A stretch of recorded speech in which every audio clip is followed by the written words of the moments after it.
നയതന്ത്ര ബാഗേജ് വഴി സ്വർണം കടത്തിയ കേസിലെ പ്രതി സ്വപ്ന സുരേഷിനെതിരായ വ്യാജ ഡിഗ്രി കേസിലെ രണ്ടാം പ്രതി മാപ്പുസാക്ഷിയായി.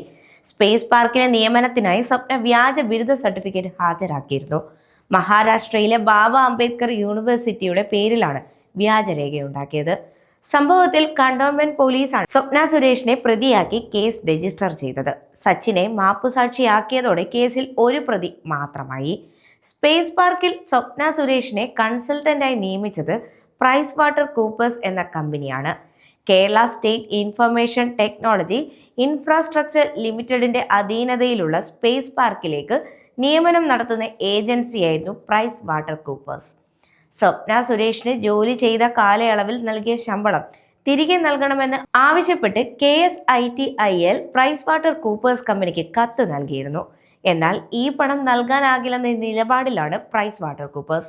ഒന്നാം പിണറായി സർക്കാരിന്റെ കാലത്ത് ഏറെ കോളിളക്കമുണ്ടാക്കിയ നയതന്ത്ര സ്വർണ്ണക്കടത്ത് കേസിന് പിന്നാലെയാണ് സ്വപ്ന സുരേഷ് വ്യാജ സർട്ടിഫിക്കറ്റ് ഹാജരാക്കി ജോലി നേടിയെന്ന വിവരം പുറത്തു വന്നത്.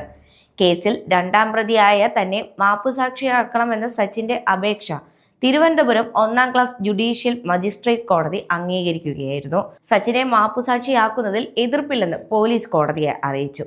19-ന് സച്ചിന്റെ മൊഴി കോടതി രേഖപ്പെടുത്തും. ഇയാൾ പഞ്ചാബ് സ്വദേശിയായിരുന്നു.